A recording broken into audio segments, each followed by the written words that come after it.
¿Ya estás? Bueno, la presentamos a Jael Bischoff, licenciada en Criminalística. ¿Cómo estás, Jael? Gracias por venir. Buenas. Acá andamos tratando de concientizar un poquito más sobre estos temas. Sí. Como bien dijiste, salieron más cosas a la luz. En realidad el comunicado que yo te paso, de puño y letra de Rodrigo Álvarez, que trabaja en Argentina Cibersegura y que es miembro de Fundación LEA, un genio. Rodrigo viene haciendo esta investigación hace mucho tiempo sobre estas redes de radicalización digital, sí. Que está bueno que lo charlemos porque los papás de este chico justamente no se habían percatado que él participaba de estos grupos extremistas, en este caso a través de Discord. Estamos hablando de True Crime Community, así sería en inglés, True Crime. Sí, tal cual.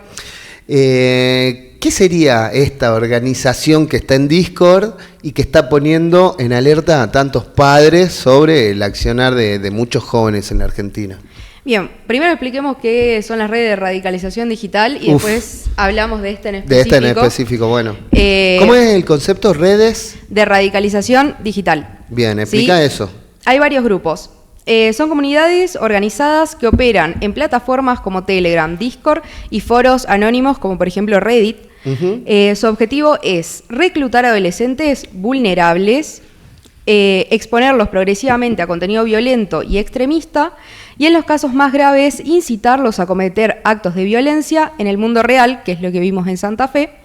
3 de estas redes han sido designadas como organizaciones terroristas por Estados Unidos, Canadá, Australia y Nueva Zelanda. Es tremendo. Bueno, estas redes de radicalización, yo me acuerdo, hay una peli en Netflix, acá ya la recomendamos, que cuenta la historia de esa masacre que se dio en Suecia o en Noruega era, donde entra un campamento político y empiezan los tiros. Noruega, ¿no? Sí. En Noruega. También pasó en Nueva Zelanda con una persona que escribe un manifiesto y de repente sale con armas automáticas también a matar gente y lo transmite en vivo. Hay otra que también se señala en Estados Unidos particularmente de generar discursos de odio, que es 4chan. ¿Qué son? ¿Cómo me diste una definición muy, muy precisa, pero cómo lo tenemos que entender, cómo lo miramos, qué es? Bueno, son redes que buscan justamente captar a estos adolescentes que estamos viendo que están en una situación vulnerable. Ya hablamos numerosas veces de los factores que vuelven más vulnerables a los chicos dentro de estas plataformas. La falta de acompañamiento, estar muy solos, ignorar algunos indicadores de situaciones de depresión o el abuso escolar que los lleva a buscar refugio en otras comunidades. Hay algo que destacaron de este caso que lo mencionaron mucho los compañeros del colegio del chico de Santa Fe, que era que él hablaba mucho en inglés. Mirá. Él se relacionaba él hablaba de que sus amigos eran de otro lado y hablaba mucho en inglés. Llevando adelante la investigación nos damos con que esos amigos de los que él hablaba formaban parte de estas redes de radicalización, ¿sí? Que captan a los adolescentes a través de diversas plataformas, generalmente a través de los juegos online, ¿sí? Puede ser a través de que ellos hayan publicado ya un discurso de odio hacia alguna comunidad y justamente ahí llaman la atención y los buscan, ¿sí? Ya habíamos hablado muchas veces de Telegram, por ejemplo, pero ahora estamos viendo que se están moviendo por Discord. Claro. Discord, que es la que más se usa, sí. La mayoría para jugar usan Discord, para ir chateando. Para los que no conocen Discord, que si tienen un hijo adolescente y no saben lo que es, estaría bueno que lo investiguen.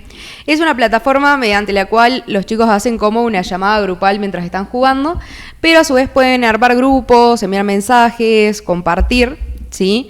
Que sería un medio para la socialización, es algo re común entre los adolescentes y como decimos, la plataforma en sí no es mala. El problema es que están apareciendo justamente estas redes. Bien. Y que estaría bueno que estén muy atentos a lo que se comparte, a lo que hablan ahí. Ya habíamos mencionado que no está bueno que los chicos jueguen con auriculares. Porque empiezan a aparecer algunas señales que acá Rodrigo en el comunicado las expresa súper bien. Como por ejemplo, a ver dónde están las señales. Acá. Bueno, los cambios repentinos de la personalidad, eso lo mencionamos que es un indicativo de muchas situaciones de violencia digital. ¿Sí? Esto de el ocultamiento respecto a las preguntas que uno hace, por ejemplo, ¿qué haces o con quién hablas? Hay como una reticencia ahí, como que el chico se pone a la defensiva frente a las preguntas. O bien el aislamiento hacia la tecnología cuando estamos viendo situaciones de acoso, es más común el decidir alejarse del teléfono o el nerviosismo frente al uso del teléfono, ¿no es cierto? Bien. Empieza a haber mayor secretismo, aislamiento respecto de los amigos y los familiares. Probablemente los amigos de carne y hueso, sobre todo. Claro, vamos a ver que los chicos por ahí se dejan de juntar con los compañeritos de la escuela o los compañeros del club y empiezan a hablar permanentemente a través del celular y empiezan a aparecer algunas palabritas que nos pueden llamar la atención, por ejemplo, Based o Science o Red Pill, que son algunos de los dialectos que usan dentro de estas organizaciones para hacer referencia a estos hechos justamente. Por ejemplo, Saint hace referencia a santificar o idolatrar a estas personas que cometen estos actos violentos. Inclusive el tirador de Santa Fe tiene ya su grupo de fanáticos. Wow. ¿En serio? Sí. El tirador de Santa Fe, el que mató a un alumno hace 10 días, tiene un grupo de fanáticos. Claro, porque justamente esta red lo lleva a él a cometer el acto violento, lo incita a cometer el acto violento, y a raíz de esto ya tuvimos a nivel nacional 2 casos frustrados. O sea que lograron detenerlos a tiempo, en Chaco y en Tucumán. O sea, ¿estaban por hacer también otra masacre escolar? Sí, estamos en un estado de alerta total, porque no se puede saber cuántos son. Sí. Y no es algo que se mueva a nivel nacional nada más, esto es a nivel internacional. Escuchá, me pone los pelos de punta esto que estás diciendo. ¿Y quiénes están detrás de estas redes radicalizadas que siembran estas conductas y estas actitudes entre los adolescentes, entre los alumnos? Bueno, como te decía, ¿a quién le puede interesar esto? Que haya violencia, que se mate gente. Muchos de los países hacen referencia a, o sea, ya los determinaron como organizaciones terroristas, directamente. Ya habíamos hablado anteriormente, ¿se acuerdan que yo vine a hablar de ciberflashing en algún momento? Que estaban metiendo a chicos a grupos de WhatsApp y los exponían. En ese momento hicimos hincapié en el contenido pornográfico. Claro. Pero dentro de esos grupos también se los exponía contenido violento, ¿sí? Estamos viendo dentro de lo que es Internet muchos discursos de odio hacia determinados grupos. Por ejemplo, ayer estuve leyendo esto de las... ¿cómo se llama? No me va a salir la palabra. Pero ¿a qué te querías referir? El racismo a la inversa. Ah, bien. Estaban hablando de eso. Tenemos grupos de racismo a la inversa extremos. Tenemos grupos de supremacía blanca, porque lo que hablan de estas redes, de lo que se ha podido ver, hacen referencia a la supremacía blanca en muchos casos. Hacen referencia a catástrofes que han habido, a hechos bélicos que han habido. Todavía hay muchas cosas que están en investigación y que, bueno, están en proceso investigativo y ya cuando puedan salir vendremos a aclarar o a contar un poco más. Pero se habla de esto, de las redes que buscan radicalizar a los chicos hacia cierto grupo, como hablamos en su momento de los incels, como vemos muchos grupos misándricos también hoy en día en las redes, que para los que no sepan es como el feminismo extremo. Bien. Entonces buscan esto, buscan chicos que ya están. Igual yo entiendo, por ejemplo, cómo operan estas redes, porque es un fenómeno que lo vengo leyendo vinculado sobre todo a la política, cómo organizan los discursos y la agenda pública de estas redes, porque radicalizan a la gente y profundizan de discursos de odio, profundizan debates, grietas. Generalmente se lo asocia a la ultraderecha, pero de ahí a instigar, a generar hechos ya violentos, me parece que es un límite bastante... Claro, que evidentemente esto fue escalando. De todos modos, ya se había hablado en algún momento de que siempre estos hechos violentos, por ejemplo, cuando fue lo de Columbine, hubo gente que como que lo festejó o lo celebró porque la línea de la libre expresión en las redes sociales no existe. Claro. Y cada vez fue escalando más, hasta llegar al punto en que los incitan a los chicos a cometer actos de violencia. Bien. Bueno, en este caso ya hablamos la vez pasada del tema de que no se va a aplicar todavía la nueva ley con la baja de la edad de imputabilidad, pero estamos en una alerta roja en la que hay que estar atentos, ¿sí? Otro de los indicadores es expresiones de admiración hacia personas que han cometido actos violentos o discursos de odio hacia grupos sociales. O sea, si el chico empieza a hacer comentarios relacionados a personas que han cometido genocidio, cosas relacionadas, hay que obviamente prestar atención y empezar a, si muestra interés por las armas, explosivos o algo similar, obvio que es llamativo. Bien, ¿sí? Bien. Sobre el caso puntual en algún lado leí una noticia que decía que aparentemente había un cómplice o un encubridor, también un adolescente, de la tragedia que hubo en Santa Fe. ¿Esto está chequeado? Si te digo la verdad, Fran, no llegué a leer nada de eso, pero es algo bastante común, fíjate. En el sentido de que también integraba estos grupos y habría tenido conocimiento de lo que iba a hacer. Es muy probable, muchas veces cuando se dan estas situaciones de violencia, el mejor amigo o una persona bastante allegada al tirador es avisado previamente. Sí. Ya sea para que no vaya al colegio o para que sepa lo que va a pasar. En este caso estamos hablando de que probablemente hay más chicos adentro de estas redes. ¿Esto se investiga a nivel nacional o se investiga por provincias? Porque digo, son redes internacionales de mucha complejidad que encima en internet, donde pueden incluso moverse sin dejar huellas, es muy, muy difícil advertirlo. ¿Cómo se labura y se enfrenta a esto? Estamos frente a una situación de crimen organizado. Claro. ¿Sí? La mayoría de los hechos delictivos a través de las tecnologías de comunicación son transnacionales. Entonces tiene que haber una cooperación internacional. Uh-huh. En este caso, el encargado de investigar todo esto fue Rodrigo. Él está trabajando hace mucho tiempo con esto. ¿Qué Rodrigo? Rodrigo Álvarez. Síganlo en redes sociales, sí. Es un genio total. Y lo tenemos como miembro de la fundación y gracias a él a mí me llega este comunicado que yo se los pude compartir a ustedes. Pero sí, la investigación tiene que ser a nivel nacional y con colaboración internacional. Porque puede ser que los chicos que cometieron el hecho en este momento son de Argentina, pero quienes los incitan muy probablemente son de otros países. Uh-huh. Entonces, tiene que haber una cooperación. No se puede trabajar porque va a llegar un momento en el que nosotros no podemos proceder más.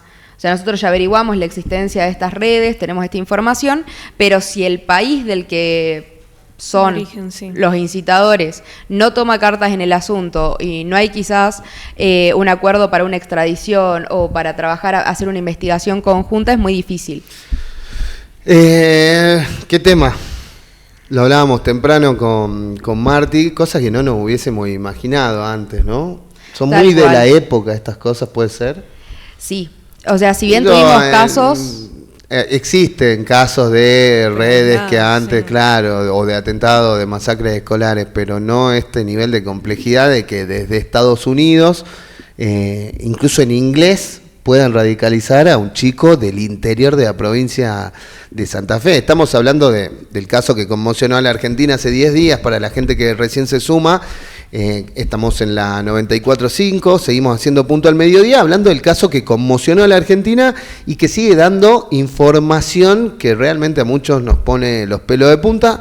En este caso se está investigando que este chico, este adolescente que mató a un nene de 13 años en la escuela, habría actuado instigado por una red internacional de radicalización. La verdad que a mí me extraña, pero a la vez me alegra que podamos estar hablando de esto de alguna manera, ¿no? Es como está tomar conciencia de algo que está ocurriendo. Sí, porque bien dice Rodrigo también en el comunicado que era algo muy difícil de detectar por los padres o los docentes, ya que todos los adolescentes se mueven en la plataforma Discord. No es algo extraño que los chicos se comuniquen con gente de otros países, es algo bastante común.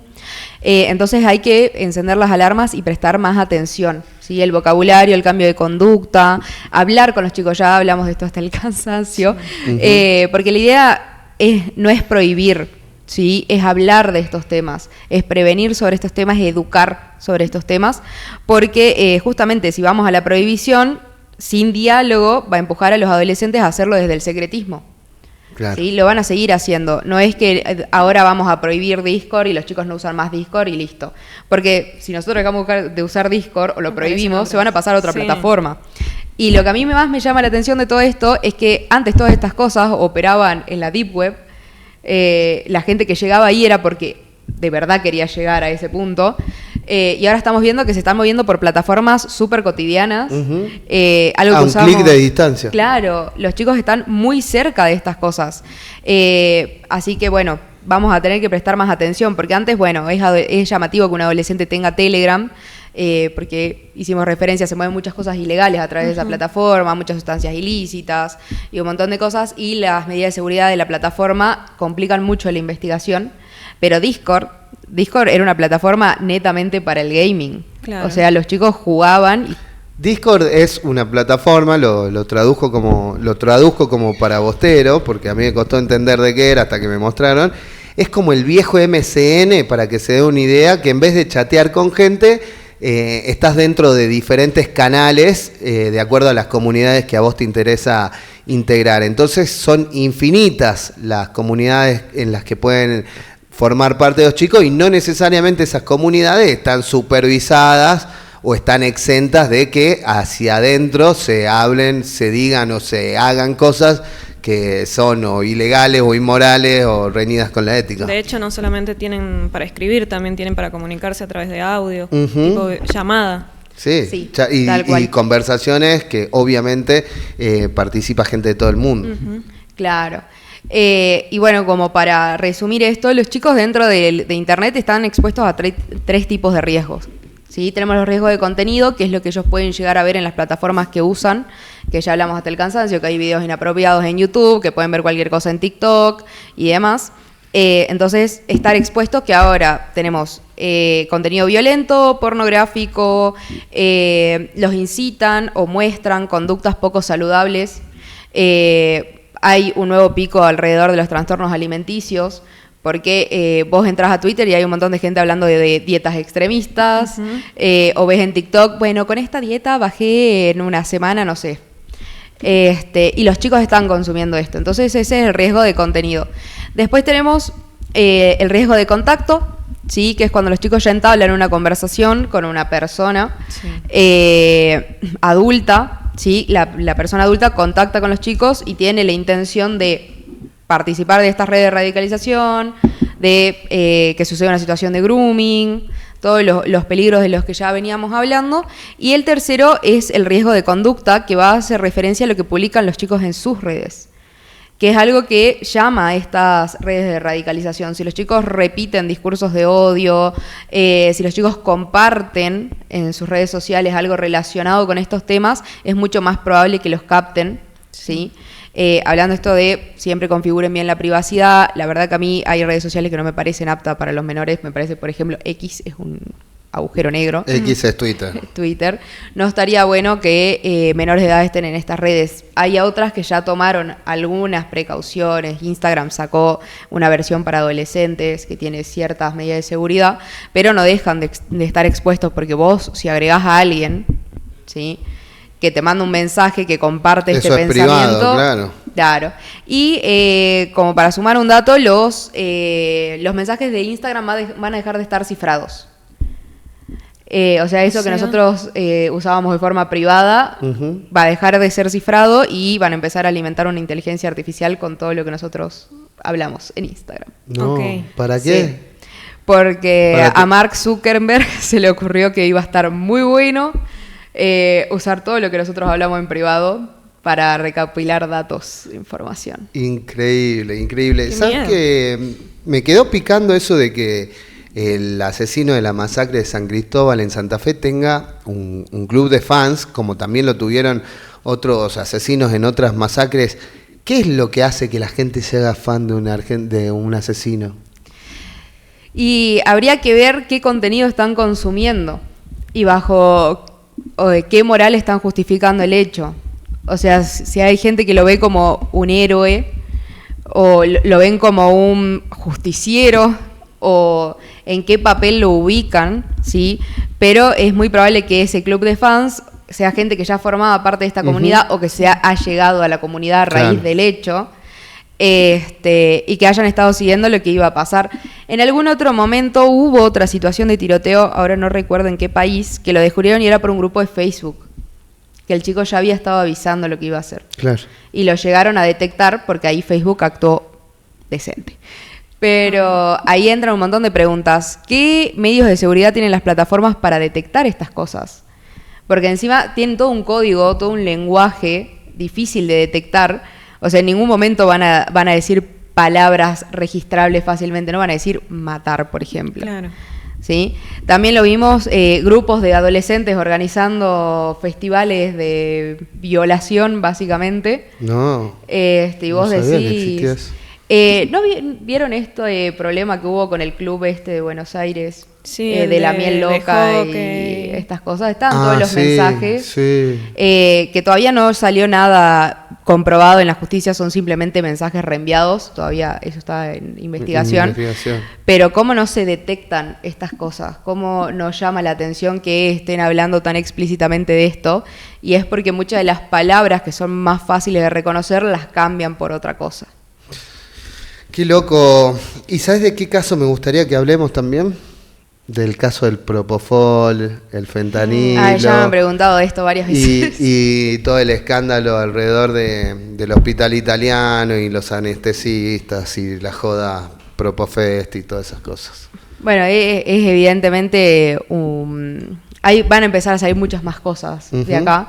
Es algo que llevaba mucho tiempo, o sea que había mucha gente que estaba al tanto de esto, inclusive hablaban... Yo estaba al tanto 3 semanas antes, que me contó mi cuñado que es médico y vive en Buenos Aires. Ya lo sabía. Y no sé, pasa que no había nada, como son el hospital italiano, médico, hubo toda una cobertura mediática hasta que ya no se pudo cubrir más y empezó a saltar la pus. Sí. Todavía hay muchas cosas que faltan comprobar, hay muchas hipótesis en el medio. Sí, bueno, ya se sabe más o menos quiénes son los implicados, pero seguramente hay más gente detrás, porque hicieron mucho hincapié en esto de que cada vez que había revisiones que les iban a hacer el antidoping a esta chica, ¿cómo se llama? Fifi le avisaban previamente para que no vaya, para que no salte, porque la chica evidentemente estaba consumiendo casi permanentemente.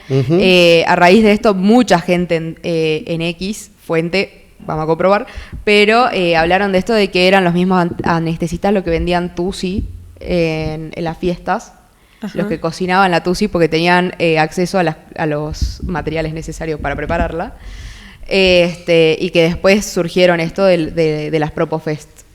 Terrible. Es terrible, pero me pareció muy interesante. Hablemos de ese caso la próxima.